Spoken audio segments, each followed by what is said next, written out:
Whenever you watch a wildlife documentary or some movie featuring a chameleon, you're almost always given this classic, seductive visual. The animal is sitting on a green leaf.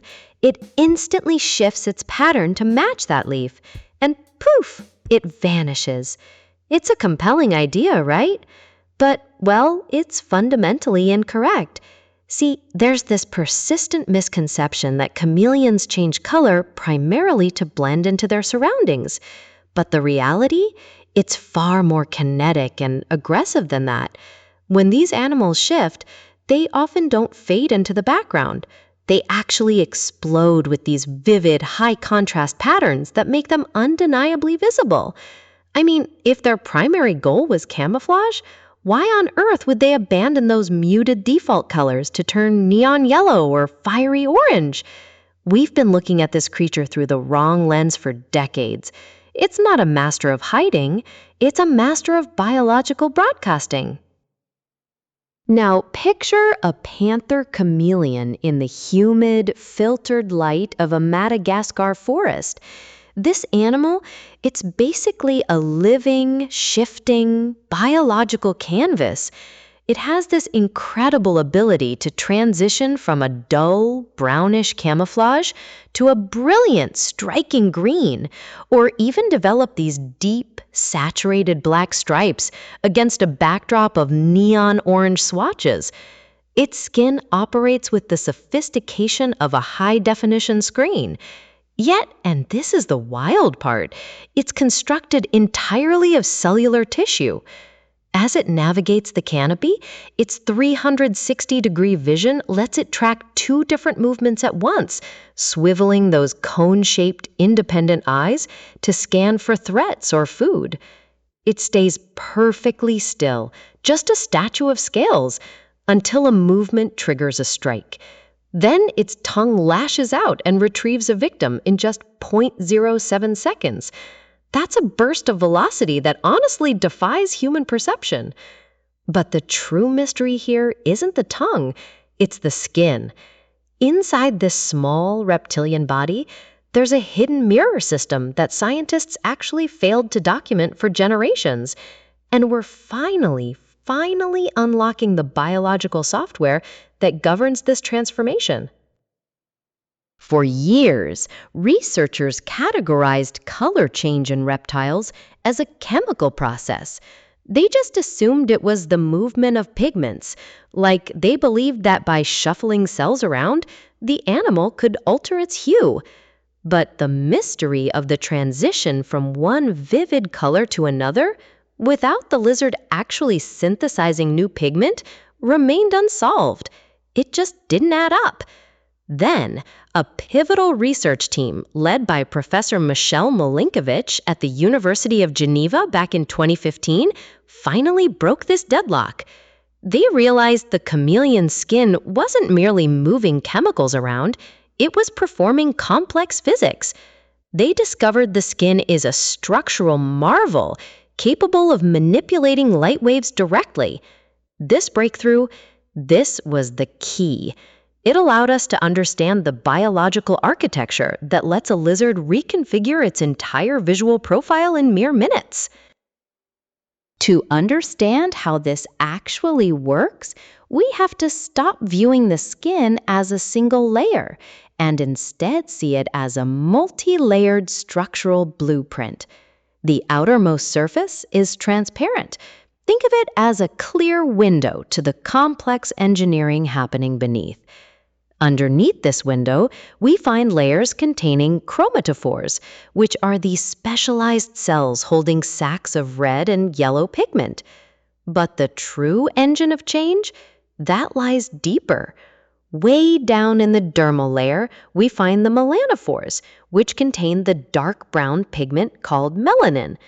Now, humans use melanin for UV protection, but the chameleon uses it as a light absorber, a fundamental base layer that sets the stage for the rest of the show. And right above these melanophores, we encounter the iridophores. This is the crucial crystalline layer. It's positioned precisely to filter and reflect the blue portion of the spectrum.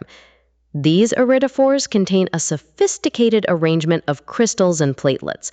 It's essentially a tiered optical system, layered like a mirror, where light enters, filters through, and bounces back to create those shimmering, iridescent effects we associate with these animals.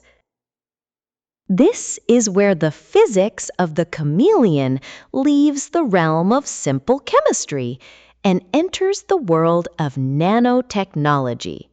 We're not looking at pigments swirling like ink and water here. We're observing a tunable, living optical lattice. Chameleons possess microscopic guanine crystals within their iridophores. Now, think of these crystals as tiny, precise antennas for light. They don't change their chemical makeup to produce different colors. Instead, and this is the brilliant part, they change their geometry. By adjusting the distance between these crystals, the chameleon tunes the entire look of its body. It's a process of active structural adjustment. When the lizard is relaxed, the crystal lattice is dense, reflecting shorter wavelengths of light, specifically blues. But when the chameleon becomes excited or agitated, the lattice physically stretches. This increases the distance between the nanocrystals by approximately 30%. That 30% shift causes the structure to reflect longer, warmer wavelengths, yellow, orange, and red.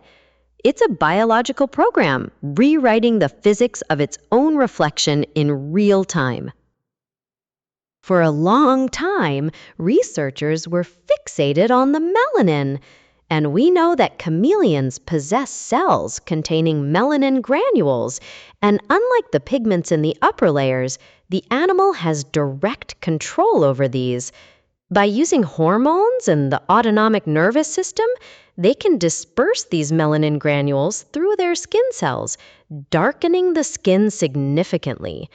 Now, when the melanin is concentrated in the center of the cell, the lizard appears pale, which allows the light reflected from the iridophores below to dominate the viewer's eye.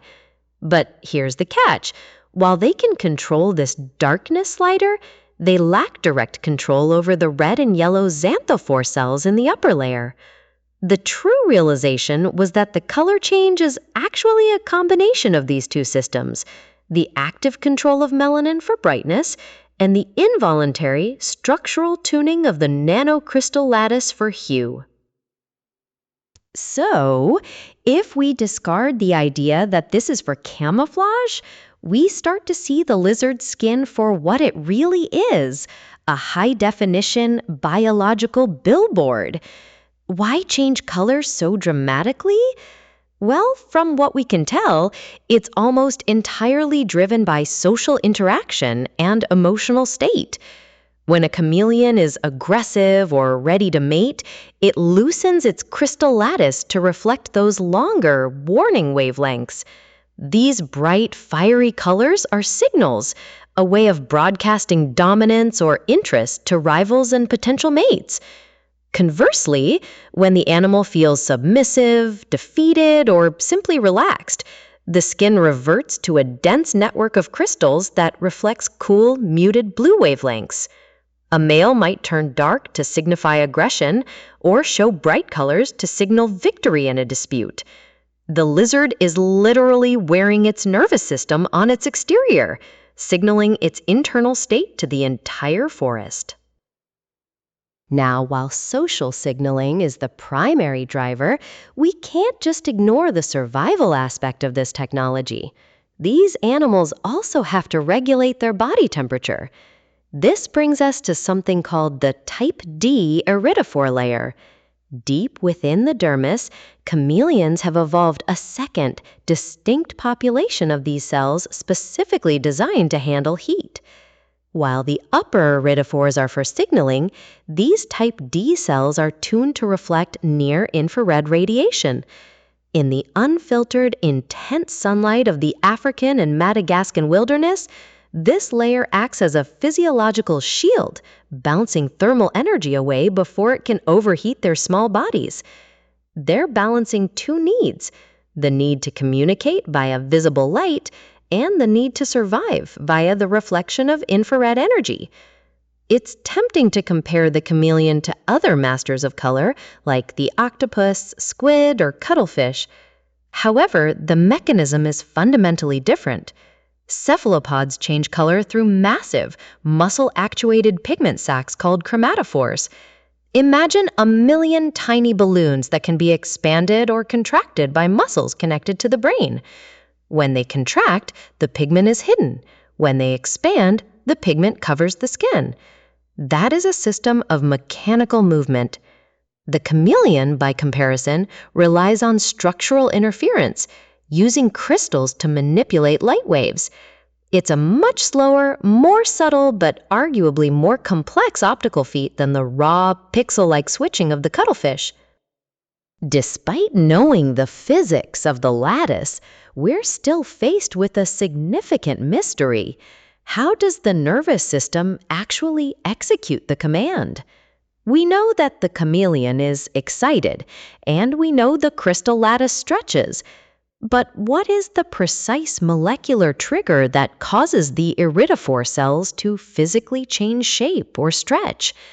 I'm not entirely sure, but maybe the cell releases a specific ion that alters the osmotic pressure. Or is there a contractile protein within the cell that acts like a microscopic muscle to pull the crystals apart? We can observe the result, the shift from blue to red, but we're only just beginning to map the neural and molecular signaling pathways that allow a lizard to program the distance between its own crystals.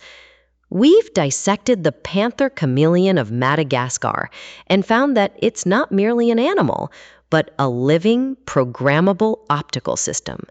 From the Guanine nanocrystals that act as tiny antennas for light to that 30% lattice density shift that flips the spectrum from blue to red, this creature has mastered physics that we are only now attempting to replicate in our laboratories. This is a profound bridge between biology and nanotechnology. Nature solved the problem of dynamic structural color long before we even understood the science of light. The implication for the future is massive. If we can successfully replicate this guanine nanocrystal lattice in synthetic materials, we're looking at a future of truly adaptive, non-pigmented camouflage and energy-efficient displays. We're still staring at the same puzzle as the lizard, just on a much larger and slower scale.